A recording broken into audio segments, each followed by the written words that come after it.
As I said outside, what is Memorial Day all about? We never, ever are going to forget the veterans who gave the ultimate sacrifice. Shoot that for me, would you please? Who gave the ultimate sacrifice for the country. We will always continue to honor those and to remember those.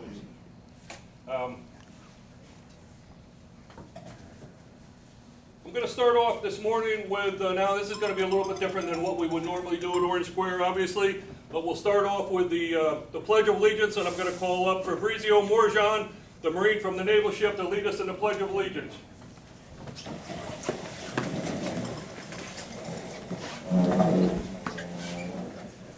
Detail, catch, cut, present, arms. I pledge allegiance to the flag of the United States of America and to the republic for which it stands, one nation, under God, indivisible, with liberty and justice for all. Two. Thank you, Marine.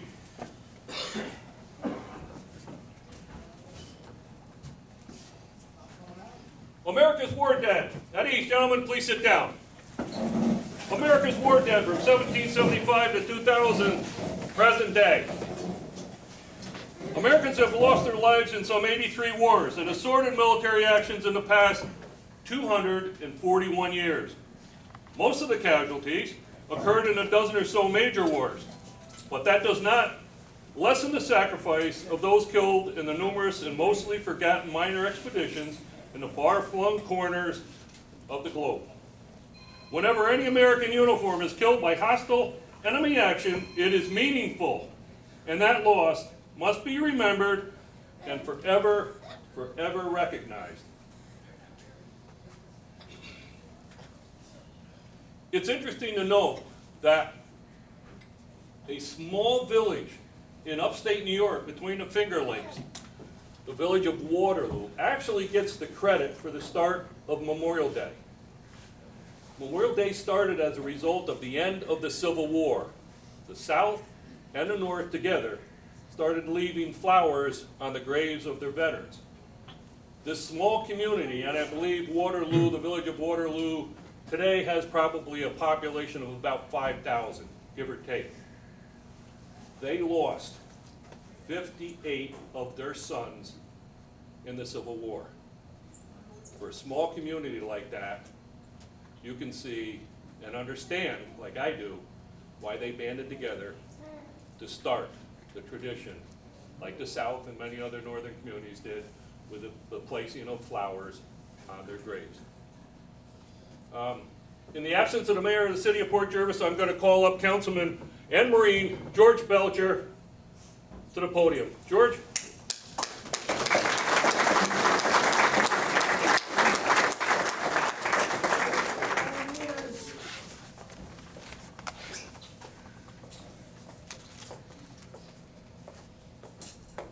The mayor asked me to prepare and present the speech, so if I'm too long or you don't like it, the mayor's innocent. Okay, you can sit down now, George. A mother's pain. One of the most painful scars of war is inflicted not on the veteran, but on the people who love that veteran.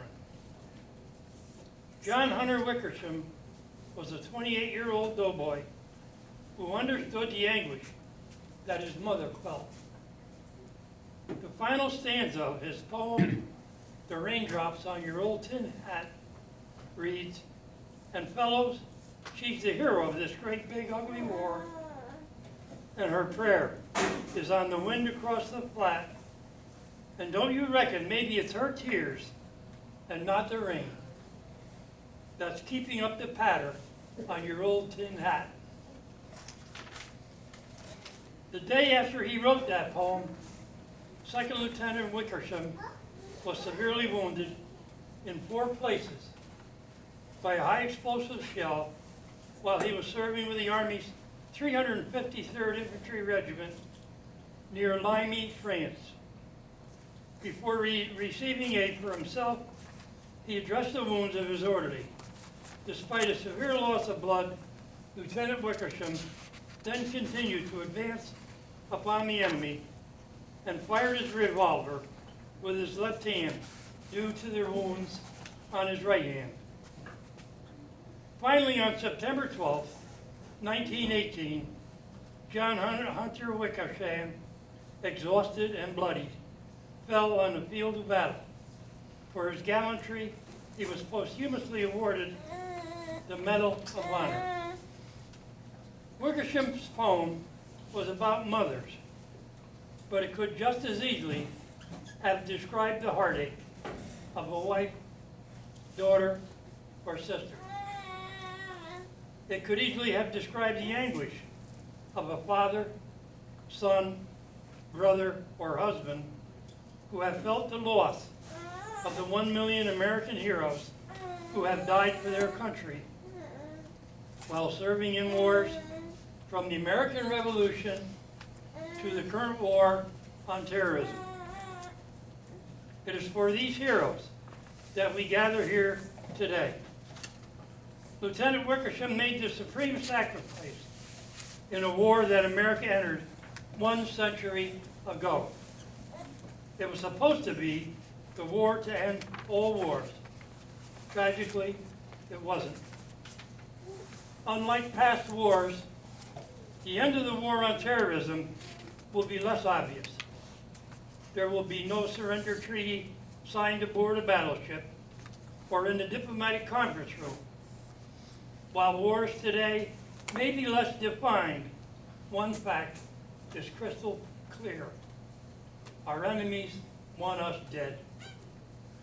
Fortunately, we have the men and women of the U.S. Army, Navy, Air Force, Marine Corps, and Coast Guard doing all they can to protect us. But it's up to us to remember that sacrifice. Long after the battlefield guns have been silenced and the bombs stop exploding, the children of our fallen warriors will still be missing a parent. Spouses will be without their life partners. Parents will continue to grieve for their heroic sons and daughters that died way too early. As our service members protect other people's orphans, they sometimes must leave their own grieving children.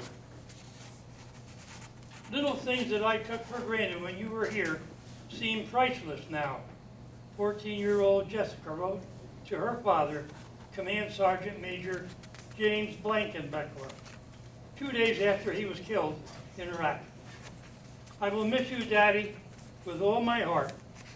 I will always be your little girl, and I will never forget that. I love you, Daddy. I miss you. Most of those who die in war are young. Whether teenage troops or middle-aged commanders, we do know that they left us too early.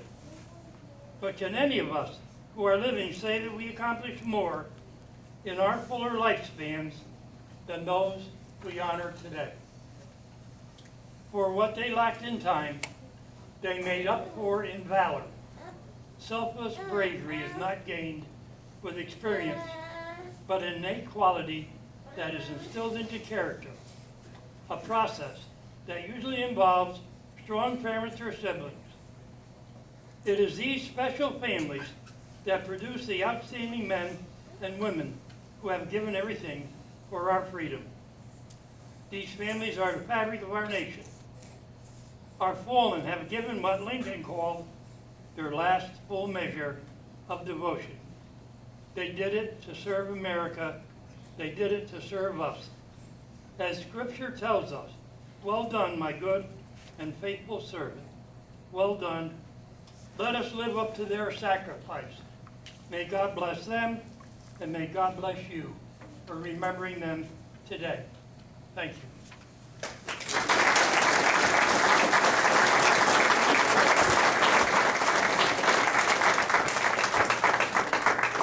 Well done, Marine. As all of you know, our ceremony up at Orange Square includes a laying of the wreaths at every monument memorial.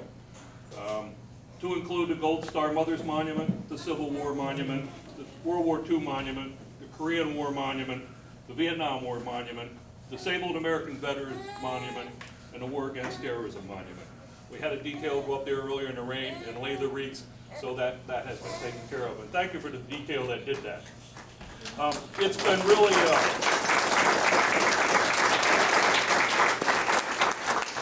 we're here again to honor those and never forget the ones that have given the ultimate sacrifice. However, I just want to say, it's been a very sad year for all of us. We've lost so many comrades. We've just to include a few, Stephen Drapala. Tommy Early died, clearly a victim of Agent Orange. Norman Krause, our local hometown hero, Walter Hughes. And more tragically, we just lost a young Marine, Justin Rupke. So please join me in just a moment to bow your heads in a moment of prayer and remember these comrades and their families.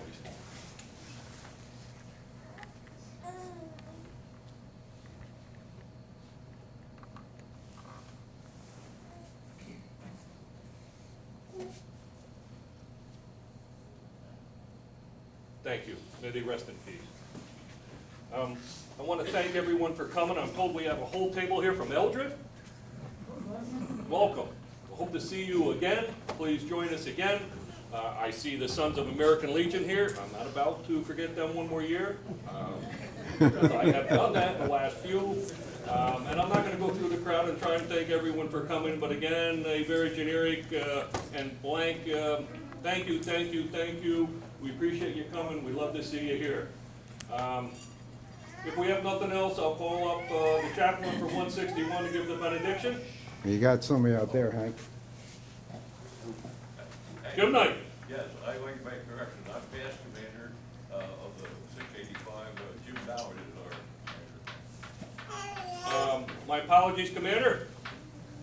No problem, sir. I'll give you a second. All right, did I make any other mistakes before we move on? Steve, are you going to do the benediction? Vince is not here, correct? Jim Dewey's up here. I don't. Okay. All right, we're going to say thank you again for coming. I'm told we're going to have a roast beef dinner. Please enjoy. And again, don't forget to remember the ones that have given that ultimate sacrifice. Thank you, and I salute you for being here. Have a safe Memorial Day. All right.